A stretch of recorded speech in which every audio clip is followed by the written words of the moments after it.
مالكنا هذا الكتاب ولم يبرهن وقال إلى المشيخ السنزل أسأل الإيمان بالمسلم سبحانه الفاتحة.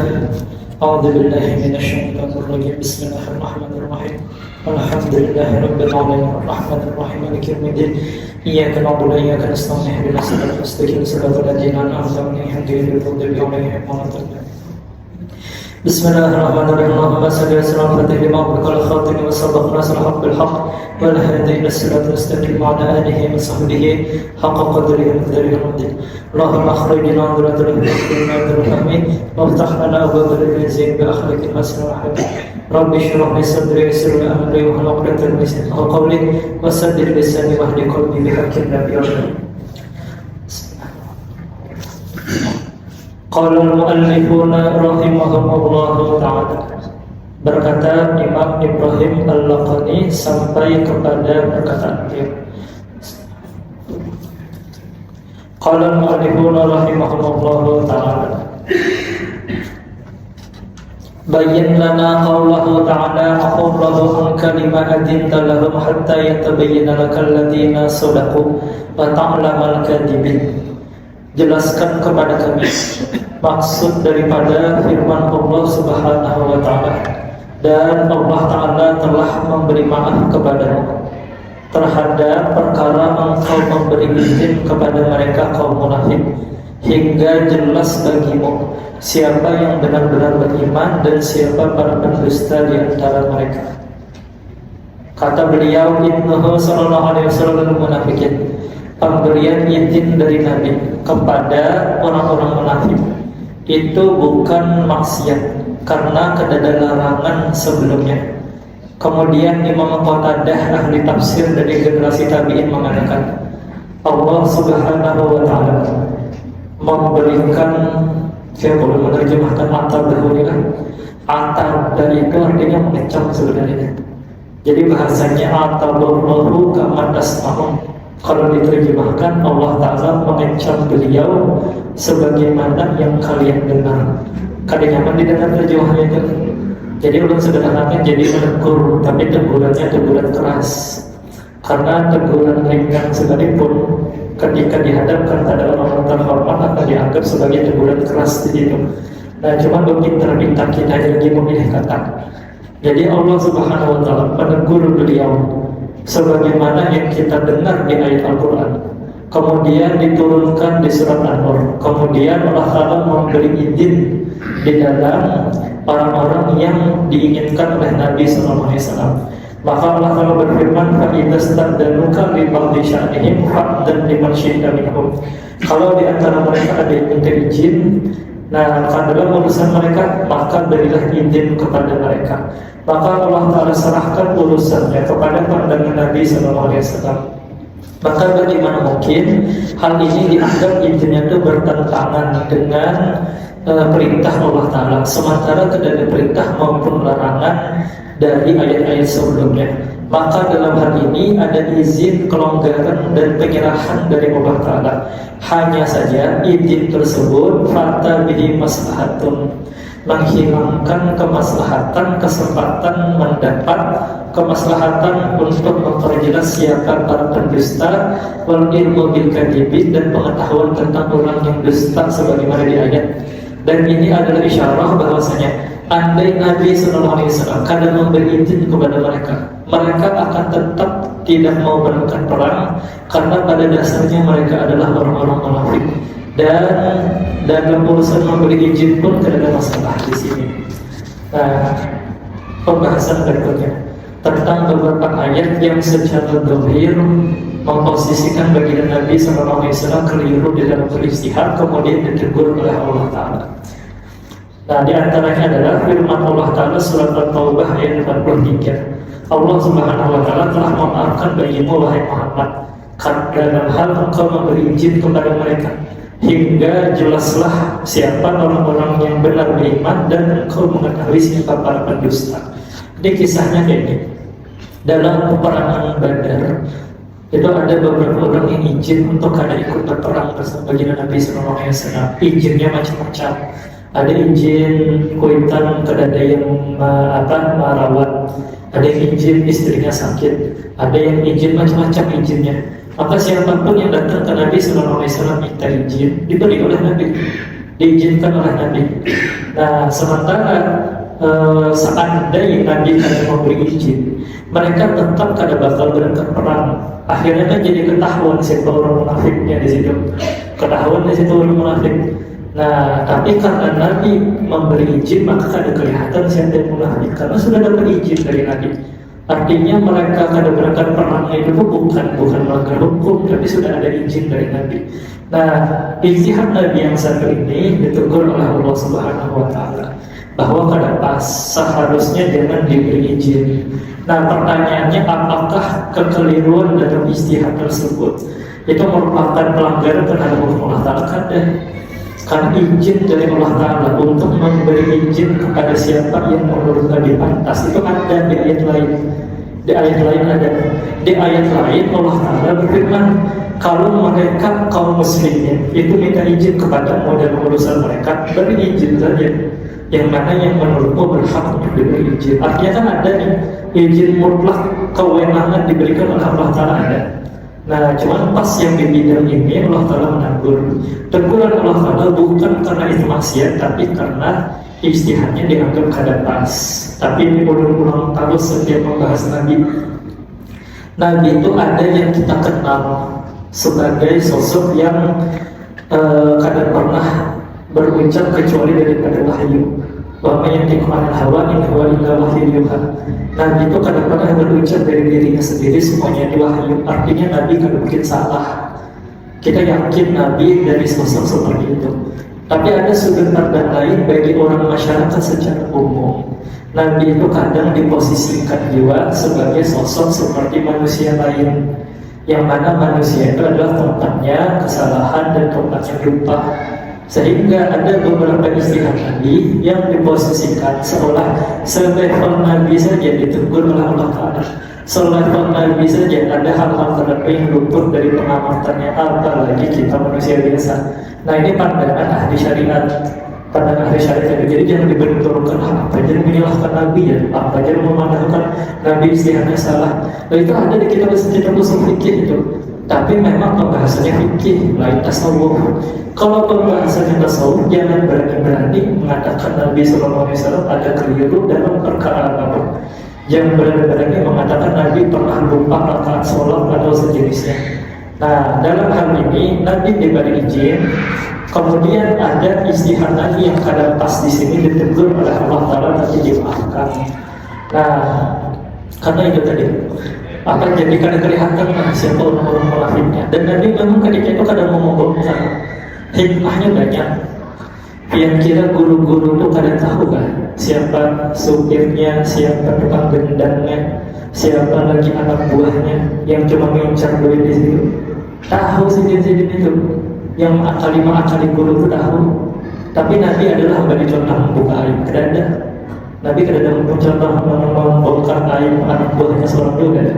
Nabi kada pernah membuka aib jamaahnya kada. Tapi itu kena kelihatan seorang sempat meninggal dari guru itu kelihatan seorang. Ini kayak perlakuannya. Nah, ketika sudah beralih kekuasaan ini kemana ini? Tetap istiqomah di jalan perguruan ya atau kayak apa? Nah, contoh dari Nabi kada buka aib sahabatnya. Tapi bukan berarti orang-orang ini akan selamat sampai di akhirat kada.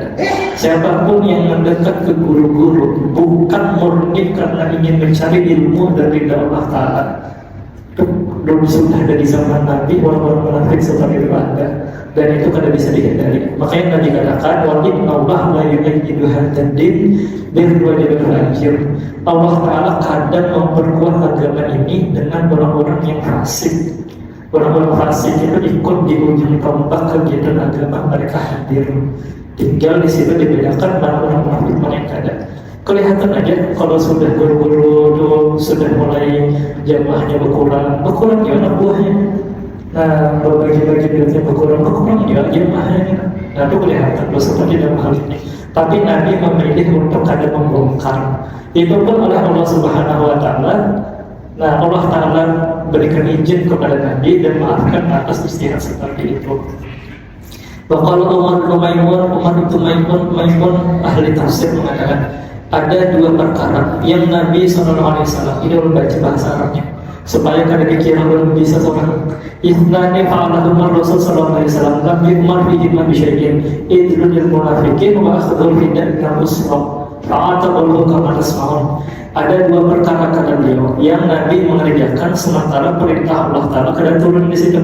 Yang pertama memberi izin kepada orang-orang munafik untuk kada berperang. Yang kedua mengambil tebusan terhadap tawanan-tawanan perang. Maka Allah Ta'ala luruskan, kalau di sini Allah Ta'ala salahkan ijtihad tersebut sebagaimana yang kalian temukan di Al-Quran. Wadhalika yadullu ala mubalaghatihi ta'ala bi tawqirihi. Ini menunjukkan betapa Allah Ta'ala amat mengagungkan dan memuliakan Nabi sallallahu alaihi wasallam. Karena kalau orang terbujur sayang dengan anak itu bukan semua yang minta dituruti kali akan diluruskan. Kalau anaknya ada kekeliruan, maka akan diberi hukuman yang lebih daripada anak yang lain. Nah, pimpinan pesantren itu kalau anaknya yang berbuat salah, yang lain hukumannya 100 kali pukulan tekad, anaknya bisa 200, bisa lebih. Itu bukan karena kita kejam ke anak, bukan. Nah, itu karena kita lebih sayang dengan anak kita, lebih peduli kadang mau sampai anak-anak atau orang yang kita sayangi itu keluar dari jalan yang terbaik. Itu ungkapan kasih sayangnya para ulama. Dan Nabi pun gitu. Nabi itu pernah dihadapkan oleh anak beliau, putri beliau Sayyidah Fatimah. Itu menangis ketika sambil menyusui anak, entah Sayyidina Hasan atau Sayyidina Husain ketika itu, sambil menghaluskan gandum dalam keadaan menangis. Nabi melihat kayak itu, ditanya oleh Nabi, kenapa menangis? Kalau bahasa sederhana itu, wahai Nabi, kehidupan kayak gimana? Miris sekali. Nah, sambil harus main segala, coba bang minta tolong ke anak buah dia carikan pembantu untuk mengurus urusan gandum ini, menghaluskan gandum. Nah, maka ujian Nabi SAW, coba sini alatnya. Diambil oleh Nabi, kemudian diperintahkan putar ya, begadang seorang itu namanya penghalus gandum itu. Nah, maka berputar, kemudian ujian Nabi stop, selesai, stop, pemutarnya itu stop.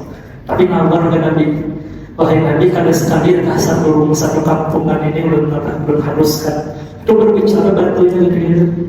Nah, kenapa jadi seperti itu? Karena aku mendengar Allah Ta'ala berfirman, "Wattaqun narallati wa quduhan nas wa hijaruha." Hati-hatilah terhadap api neraka, jagalah dirimu daripada api neraka yang mana bahan bakarnya adalah manusia dan batu. Maka aku takut termasuk batu yang menjadi bahannya api neraka namanya. Maka kata Nabi, berbahagialah engkau adalah batunya Fatimah, engkau akan bersama Fatimah nanti di akhirat kelak. Nah, maka selesai itu berdiamnya. Nah, setelah itu baru kata Nabi SAW, yang diinginkan oleh Nabi terhadap anak cucunya adalah makanan-makanan yang ij'al al-rizqa Ali Muhammadin Kubta. Nabi menginginkan rezekinya keluarga Nabi Muhammad itu adalah sebatas mengenyangkan perutnya. Soal-soal kalau bahasanya itu, satu sop di pagi hari, satu sop di sore hari, pas. Nabi menginginkan kehidupan yang sederhana untuk keluarga dan anak cucunya. Itu ungkapan Nabi. Jadi Nabi bukan mengungkapkan kasih sayang dengan wahai Allah Ta'ala dunia seisi dijadikan untuk anak keturunanku, kan? Nabi menginginkan untuk keluarga Nabi yang terbaik, yaitu kesederhanaan hidup di dunia. Walaupun kalau bicara tentang akhir zaman lain lagi gimana? Yang pertanyaannya, kenapa Nabi nyuruh batu itu berputar? Karena adabnya mendidik anak kayak itu. Jangan langsung dinasihati, hibur dulu. Sayyidah Fatimah ketika itu dihibur oleh baginda Nabi SAW, dilihatkan kayak bisa berputar sama. Kan kayak sirkus, kayak hiburan itu. Nabi mengeluarkan mukjizatnya ketika itu menghibur Sayyidah Fatimah berputar sendiri. Tapi kan Nabi kadang teruskan itu sampai akhir hayat. Coba Nabi teruskan kan kadang perlu lagi Sayyidah Fatimah mencari pembantu. Cukup bantu itu aja. Kapan mau makan berputar seorang kan bisa Nabi sebenarnya. Tapi Nabi gak ada mau gitu. Kemudian kalau yang di luar itu Nabi menginginkan bahwa Sayyidah Fatimah itu membuat sendiri makanan untuk keluarganya, sebagaimana istri-istri yang lain mendapatkan kemuliaan besar, pahala besar karena menyediakan makanan untuk suami dan anak-anaknya. Itu ada di kitab Jauharul Ma'hum. Kalau dia bukan kitab saya besar dikit, di pinggirnya pas di akhir juz ketiga masuk ke juz keempat ada pembahasan itu. Kalau ada yang takut ya, mama juga dasar-dasarnya ya ada. Yang belum kisah itu insya Allah ada, kita semua pernah baca. Nah, artinya nih, kalau kita menasihati anak kita lagi sedih, hibur dulu, jangan langsung menasihati aja. Kamu besok dari jatuh dari sepeda gitu. Nah, abah bang dulu tabrakan motor belum? Pada itu cara menasihati, hibur dulu. Nah, kalau guru itu dulu kayak ini, anaknya itu dipukuli dulu. Kalau habis nakal dulu, habis dipukuli, dibawa ke restoran atau dibawa ke tempat wisata, baru dinasihati. Tapi dipukuli dulu. Nah, pukuli dulu, dekat supaya anak kadang merasa dibenci oleh orang tuanya, habis itu dihibur. Nah, jadi seni dalam mendidik anak itu gitu. Bukan semua penting pembawaannya dituruti. Nah, tapi didisiplinkan dulu, kemudian disenangkan, kemudian dinasehati, itu salah, ini yang benar. Nah, Allah Subhanahu wa Ta'ala karena begitu mengangkat Nabi, maka dalam hati istihad yang kadang pas saja diluruskan oleh Allah Ta'ala. Begitupun kita. Makanya bersaing dengan anak guru nakal, bekami misalnya di pinggir-pinggir got ya. Itu ada adik gurunya pernah dilaporkan gitu masyarakat, anak pian dari kami gitu. Sakit kan? Ya tapi memang gitu caranya. Kalau kita sayang dengan anak guru itu, kalau yang melakukan kenakalan laporkan ke abahnya. Kalau abahnya lulus, abahnya kadang betul mobil, abahnya akan bersyukur karena dia ada yang melaporkan. Nah, kan kada tahu kalau di rumah kan kada dikontrol. Nah, udah tuh berapa kali dia dulu dilaporkan orang kenakalan anak kecil, biasa gitu. Nah, dulu dan setelah dewasa yang paham itu bukan hal yang salah. Nah, ilmu yang berbeda kalau memang perkara mengambil tebusan perang itu bukan perkara yang melanggar hukum Allah Ta'ala. Kenapa Allah Ta'ala memberikan penjelasan kalau bukan karena janji dari Allah Ta'ala dalam firman-Nya, laula kitabun minallahi sabaqa lamassakum fima akhadtum 'adzabun adhim. Kalau bukan karena kitab Allah Ta'ala yang terdahulu, maka kalian pasti diberi adab yang luar biasa dari Allah Ta'ala. Ini perkara mengambil tebusan perang. Kalau memang itu kada salah, kenapa ada ampunan semacam itu dari Allah Ta'ala, ampunan bersyarat? Kalau bukan karena kitab Allah Ta'ala itu sudah lalu duluan, kalian itu sudah dianggap itu karena mengambil keputusan semacam itu. Nah, ini kita bahas di pertemuan berikutnya aja. Allahu ta'ala a'lam bishawab. Yang nyata dulu itu bukan dosa.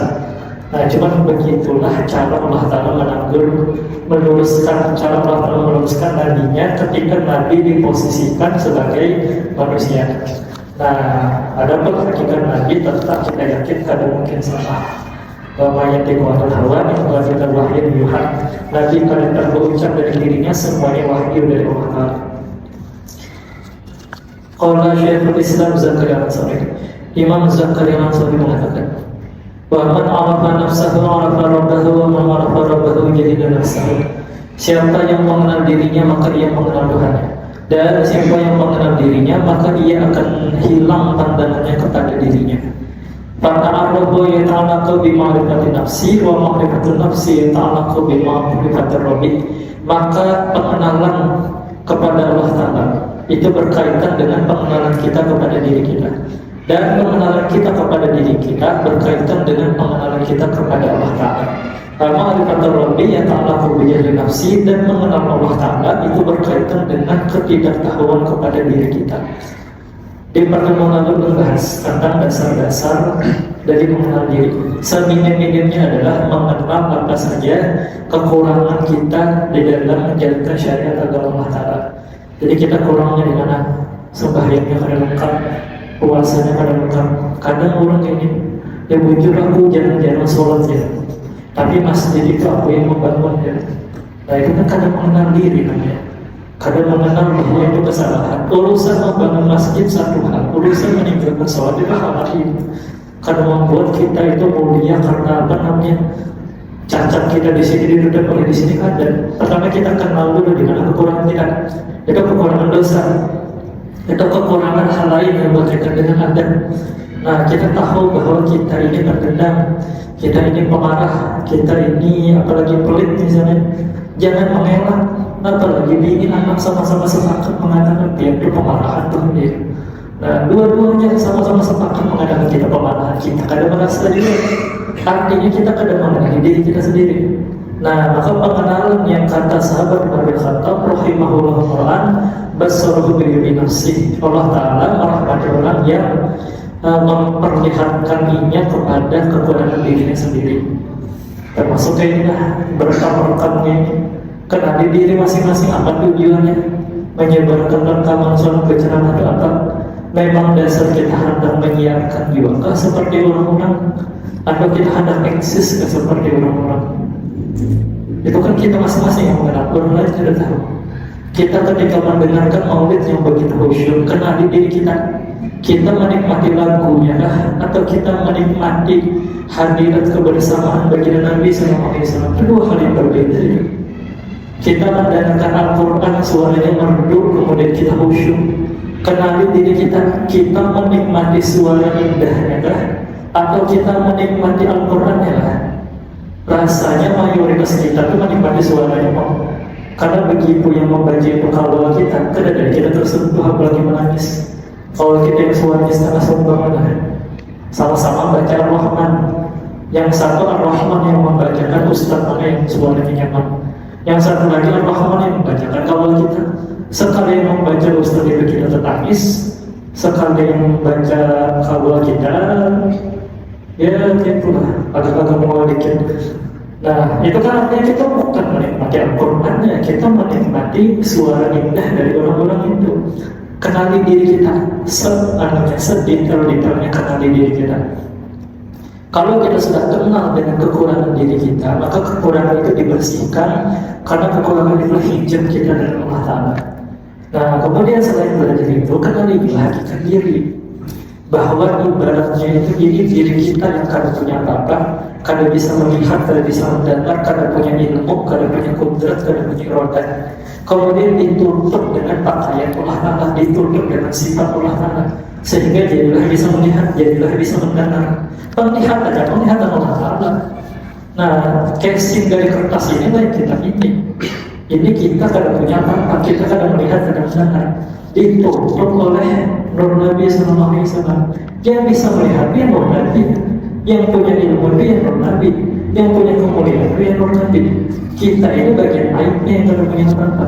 Nah, seberapa mata kita bisa melihat kita cacatnya di mana? Karena ada orang yang dibukakan hanya urusan kudrat Allah. Ada orang yang dibukakan urusan ilmu, ada orang yang dibukakan urusan basar melihat. Itu lain-lain, itu tauhid sifat, itu tauhid asma, tauhid sifat. Setiap orang ada sama. Ada orang yang dibukakan urusan al-muhyi atau mematikan dengan menghidupkan. Kalau dia melihat ada kejadian orang meninggal dunia, dia melihat itu sifat nama Allah Ta'ala al-mumit yang mematikan nampak di situ. Kalau orang kita dapat rezeki hadiah apa-apapun dari orang, ada orang yang melihatnya Allah Ta'ala yang berrezeki. Seberapa kita bisa melihat perbuatan Allah Ta'ala di situ, segitulah kadar ma'rifat kita. Makanya lanjutannya ma'rifatul nafsi, ma'rifatul Rabbi ta'ala menjadi nafsi. Kalau sudah Tuhan Allah Ta'ala itu terpandang, makhluk itu kada terpandang lagi. Nah, apa namanya, kawan pada kita hadiah. Kalau terpandang Allah Ta'ala, namanya arusan nampak pada kita, kan kawan itu kada kelihatan lagi, kada kelihatan lagi ya. Makanya begitu orang itu makrifat kepada Tuhannya, ini hilang pandangannya kepada dirinya dan kepada alam semesta. Ini maksudnya dari kalimat wa ma'rifatur rabbi yata'allaqu bi jahli nafsi. Tapi kan usah jauh-jauh ke sana dulu. Kenali aib-aib diri aja dulu. Yang namanya penyarikan, pendendam, pelit, apa segala penyakit hati itu kenalilah dulu. Nah, apalagi yang bubuhan yang bisa diundang lah. Sekali berceramah 300, 400. Nah, itu kenali tuh. Itu pas lagi jadwal minggu lalu seberapa persen ikhlasnya. Jangan mendustai diri seorang aku ini adalah ta'ala ya. Cuma gue paham-paham aja mau undang nih. Gue ada kebodohannya. Nah, itu kan kada kenal dengan dirinya seorang namanya itu. Kenali diri masing-masing. Hanya kita yang tahu seberapa ikhlas kadar kita ya selain Allah Ta'ala. Ya tahu kalau makhluknya tidak ditahu itu. Tapi jangan dipakai menilai orang pasti itu haram dari kisah haram saya itu. Padahal main cari duitnya aja. Teman dan orang haramnya dari mandang diri.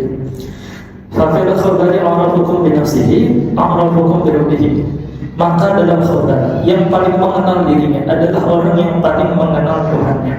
Wal ma'rifatu billahi ta'ala tariqul kasyfi an khabarikil asya. Mengenal Allah Ta'ala itu adalah jalan kasyaf kepada hakikat segala sesuatu. Wal kasyfu tariqul fana, dan kasyaf adalah jalan untuk fana. Amma si Allah Ta'ala daripada selain Allah Ta'ala. Nah itu yang kita coba. Ma'rifat Allah Ta'ala itu jalan kepada kasyaf. Karena kita kehausan minum air, apa seperti kita kehausan minum air, habis minum hilang dahaganya. Siapa yang menghilangkan dahaga? Lain air tadi, Allah Ta'ala yang menghilangkan dahaga. Yang memunculkan dahaganya Allah Ta'ala, yang menghilangkan dahaganya Allah Ta'ala juga. Tapi kan itu baru muncul di ilmu. Mata kita kadang melihat, mata kita kadang melihat ya Allah Ta'ala menghilangkan menghilangkan dahaga, jadi kadang melihat.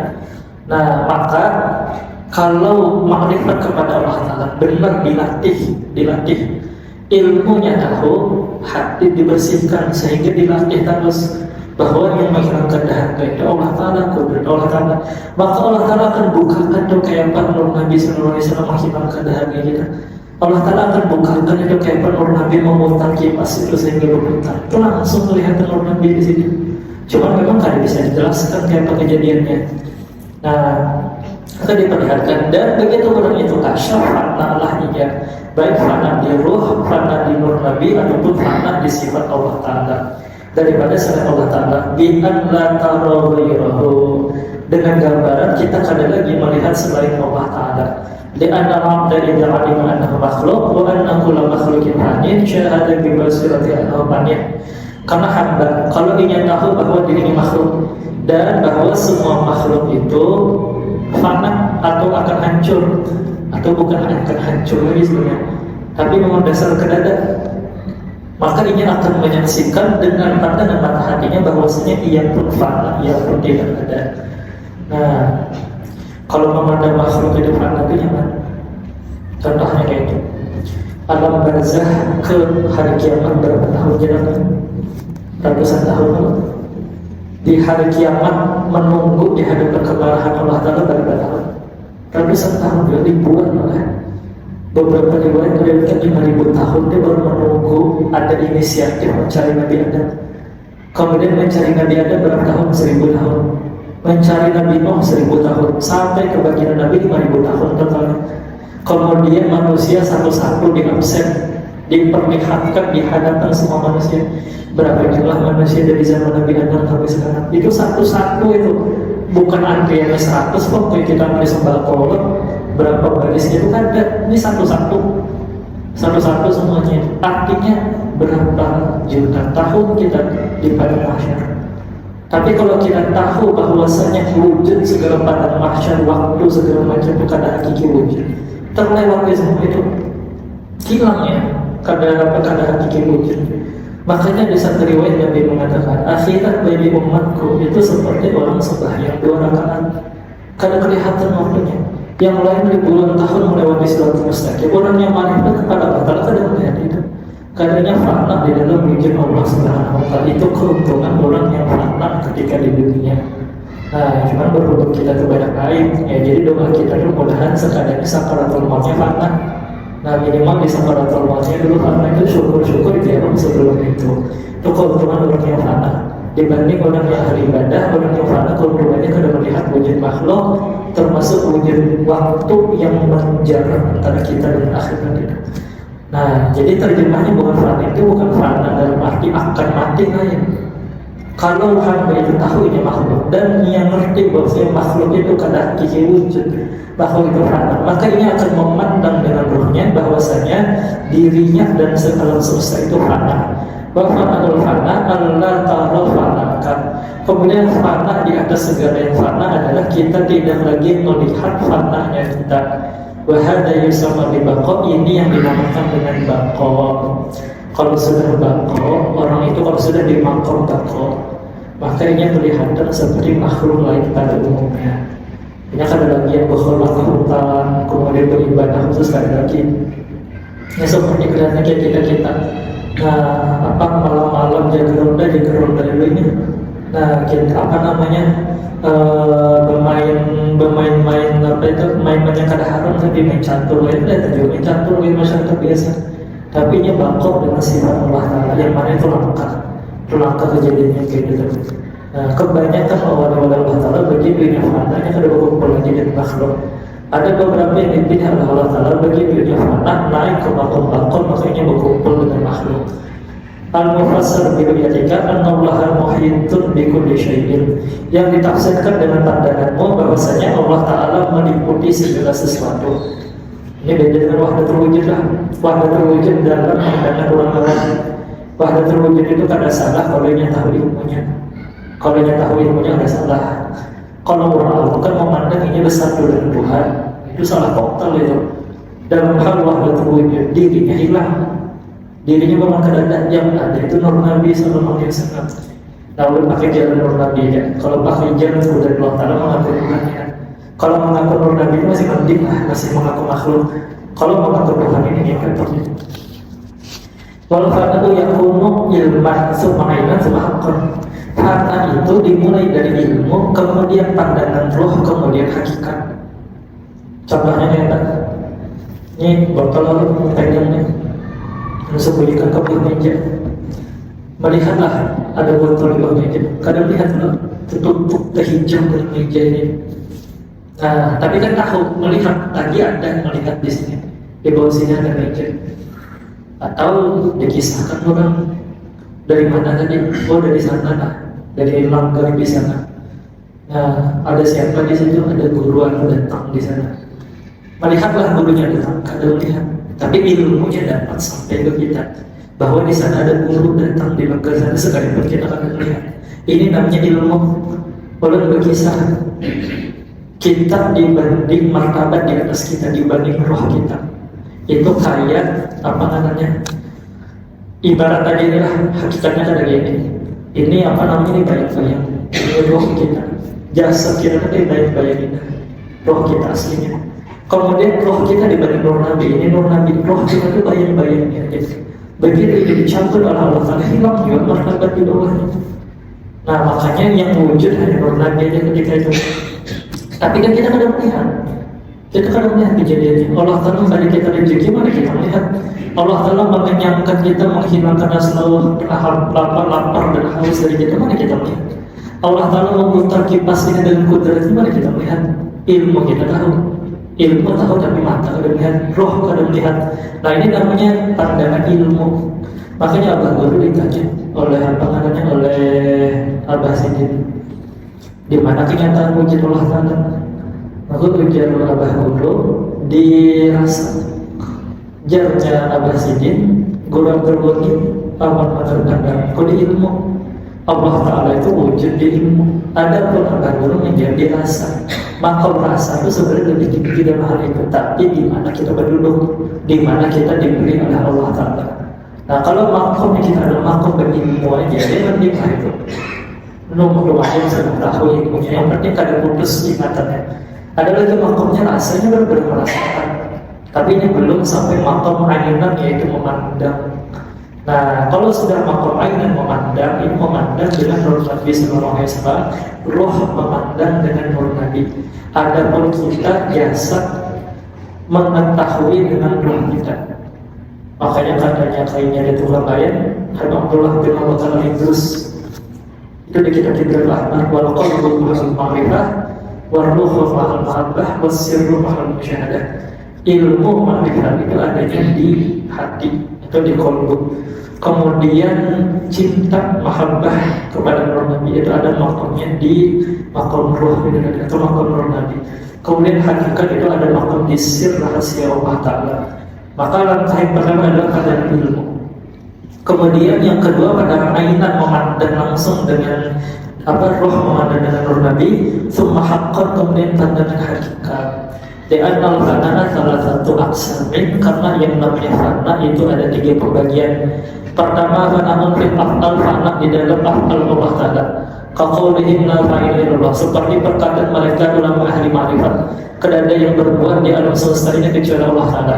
Wa fana'un fis sifat, dan fana di dalam sifat, seperti perkataan mereka la hayya illallah, tidak ada yang hidup kecuali Allah Ta'ala. Afana'un fiddat, kaqaulihim la mawjuda illallah, dan fana dalam zat, seperti perkataan mereka tidak ada yang wujud kecuali Allah Ta'ala. Dan ini yang umum, memang ini yang umum diketahui orang. Kalau di kitab Al-Ma'rifat, kitabnya Darul Safat, nah itu tambahan satu, apa namanya? Tauhid asma. Tauhid asma. Jadi tidak ada yang memiliki nama kecuali Allah Ta'ala. Itu untuk melibatkan ilmu tentang Asmaul Husna di dalam pandangan tauhid kita. Dia memandang Asmaul Husna di tauhid asma itu. Kalau bukan dahulunya kan kitabnya Darul Safat yang masyarakat. Kitab Barencong itu karena dari Safat itu. Cuman belum ketemu masih punya naskah aslinya itu belum ketemu. Padahal paman ulun juga turun dari Safat juga, cuman belum ketemu naskah aslinya itu. Kalau dibaca-bacakan orang itu udah tahu aslinya itu, karena ini kan kadang beredar luas kitabnya. Nah, kalau yang Barencong kita agak selektif mencari mana naskah asli. Tapi kalau amal ma'rifat nyaman dicarinya di mana-mana, di Shopee dia banyak itu, di Tokopedia dia banyak. Nah, di toko buku Ajis ya ada itu. Nah, jadi baca itu dulu, baca amal ma'rifat dulu bahasa Melayu, tapi jangan baca seorang, cari guru yang yang membacakan itu. Wafana dan kafir jiwa salah satu muradatun bikoli pada arifin, tiga ini yang dimaksud di dalam perkataan sebagai orang yang ma'rifat. Allah Ta'ala a'lam bissawab. Gitu lah. Pertanyaan umum atau berbeda tema selanjutnya.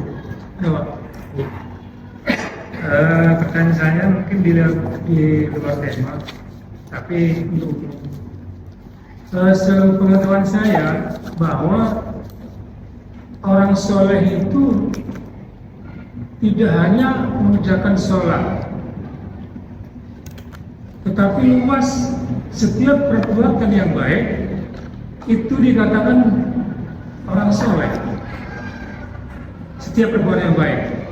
Tetapi kalau kita berbuat jelek, apakah itu maksiat juga? Jadi ada siapa maksiat itu? Apakah perbuatan jelek itu termasuk maksiat? Terima kasih Pak. Bisa lengkap ya? Bisa lengkap ya? Lagi nih silakan. Pada zaman nanti itu kan ada peperangan itu. Kalau ada rampasan perang itu, bagaimana penanganannya itu? Apakah masuk inventaris negara atau boleh dimiliki oleh pribadi-pribadi? Gitu ya. Oke, bisa dibantu. Rampasan perang.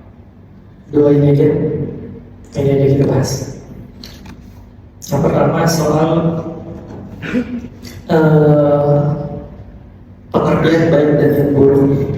Jadi gini, sebenarnya kita sempat baca di kitab ini, kita sempat baca di kitab Jawhar Tauhid bahwa ulama madhab kita Asy'ari itu membagi standar baik, standar benar dan salah itu ke dalam tiga pembagian. Pertama, mulatafat nafsi wa munafaratin, hal-hal yang disukai selera masyarakat dengan yang kada disukai. Ini mutlak dapat dicapai oleh akal. Artinya kayak ini, yang namanya bawa sampah orang kada suka, yang namanya bawa harum orang suka. Itu kada perlu nunggu Quran hadis kita tahu. Nah, karena memang standar yang standar yang umum lah. Yang kedua lagi, hal-hal yang dianggap kesempurnaan adab. Kesempurnaan adab itu dapat dipahami oleh akal, sehingga yang ini dikatakan beradab, ini dikatakan kada beradab. Kalau ulun di sini ngajar ini kan kada beradab di negara kita, itu kada perlu mengukuran hadis. Tapi kalau kayak gini di Yaman, orang Yaman biasanya berduduk itu. Orang Yaman kada mempersoalkan cara duduknya itu. Itu kan di luar pembahasan Quran hadis, tapi kan akal yang murni bisa memprosesnya, bisa membedakan. Makanya kalau ada tamu dari luar lah, pengiringnya tuh ngajari sidin-sidin tuh jangan berduduk ini di hadapan pada sultan itu, dan jangan merusak yang sudah ada di kampung kita. Kalau sudah di kampung kita kayak itu kada beradat, jangan dilakukan. Pengiringnya ngajari sidin, karena para ulama itu kalau diajarin muridnya itu mendatar aja. Syekh Usama Azhar itu datang ke Indonesia mau jadi saksi di pengadilan. Itu ada orang Indonesia beritahu jangan ini urusan politik, yang lain orang sini jangan berurusan, boleh saja. Kalau jadi memberi kesaksian, kalau sudah hampir memberi kesaksian di pengadilan tuh. Nah, karena memang ada yang mengatur, ada yang beritahu. Guru kita juga ada, guru kita di Samarinda lagi Sidi Adil. Nah, begitu Sidin selesai ngisi, ada masyarakat beritahu guru yang mengisi pengajian di hari yang sama dengan guru duha di sini mengisi pengajian. Dia mengisi hari Selasa sebulan sekali, guru duha di sini ngisi tiap minggu hari Selasa. Nah, akhirnya sekarang mau lagi Sidin datang ke situ, majelisnya berbuka di hari yang sama.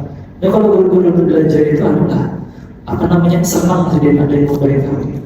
Nah, akhirnya kayak kan pemahaman kedua tentang kesempurnaan adat. Yang ketiga adalah hal-hal yang mendatangkan pahala dan hal-hal yang mendatangkan dosa.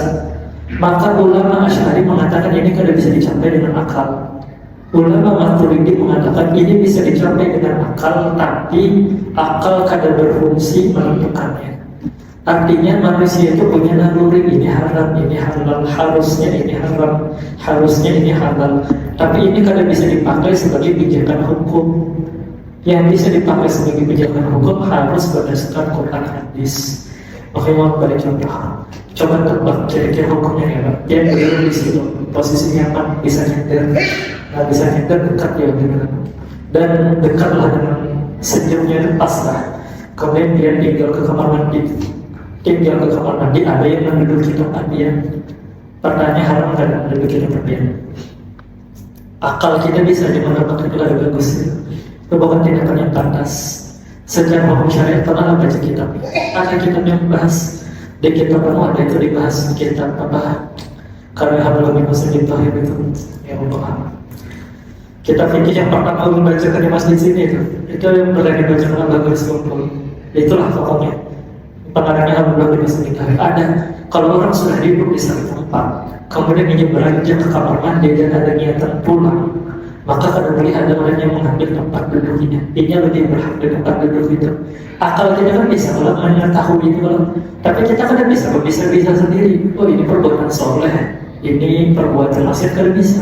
Akal kita bisa menebak, tapi kada bisa menentukan. Tetap kita harus belajar, ilmunya adalah seperti ini. Nah, ternyata itu. Maka memang amal soleh itu bukan hanya sholat, bersedekah ke pemabuk supaya nyenyak dan mabuk-mabukan di malam itu.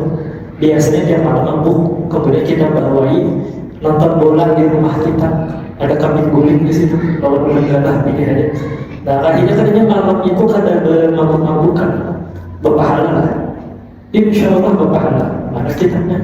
Enggak ada tahu kitabnya dari mana. Sampai ada guru yang melajari. Nah, jadi memang kada hanya soal ibadah, tapi ada banyak hal lain. Tapi untuk bisa tahu itu harus sesuai Quran hadis. Begitupun maksiat. Bayangan kita membiarkan orang Kristen berisi gereja. Kan kalau ditebak-tebak dengan akal kita, ya itu terserah hubungannya, ini ada ibadah kayak apa.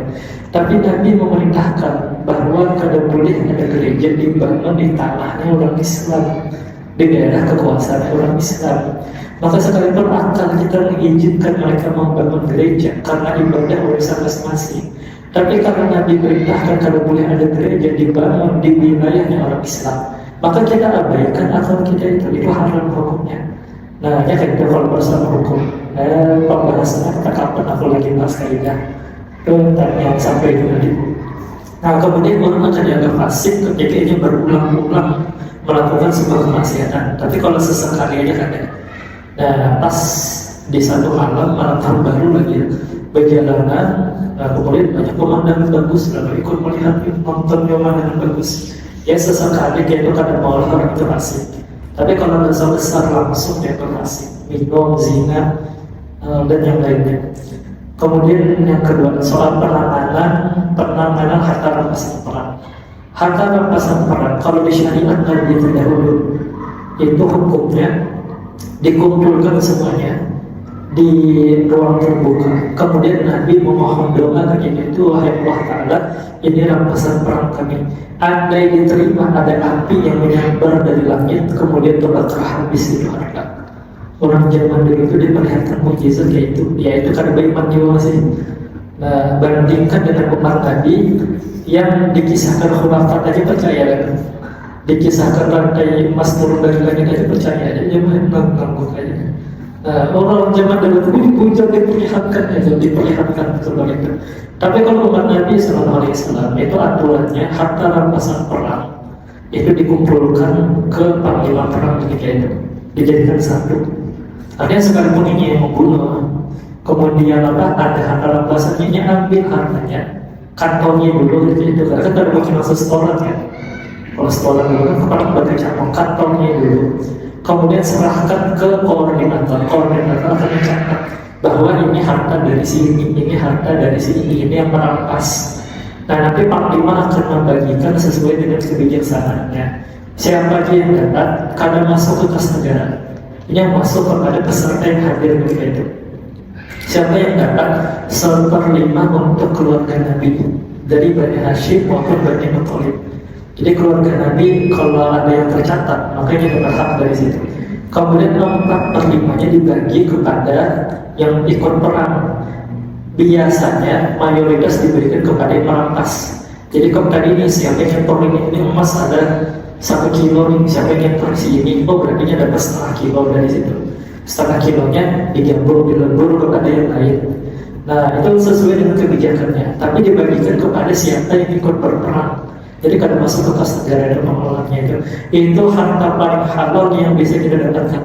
Sekalipun modelnya merampas, tapi itu harta paling halal nomor 1 bagi umat Nabi SAW. Jadi kada perlu sungkan mengambilnya asal ikut perang. Kalau kada ikut perang dia nggak boleh mengambil itu haknya orang yang berperang. Yang kedua paling halal apa? Harta akad nikah. Makanya kalau bagi menangkah akad nikah itu dia menanggung.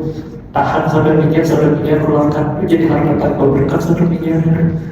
Akan nikah seperti anak soleh. Kalau ada apa-apa berkah itu seumur hidup sekali loh. Paling lengkap 4 kali. Nah itu harta paling berkah. Nomor 1 rampasan perang. Kedua adalah yang diangkat nikah dari. Allah Ta'ala Allah bisawab dan kita membaca ini. Sudah Allah Ta'ala ini. Kita Rasulullah Khalimah. Rabbana Ta'ala bima'ala ta'ala. Allah Ta'ala bima'ala ta'ala.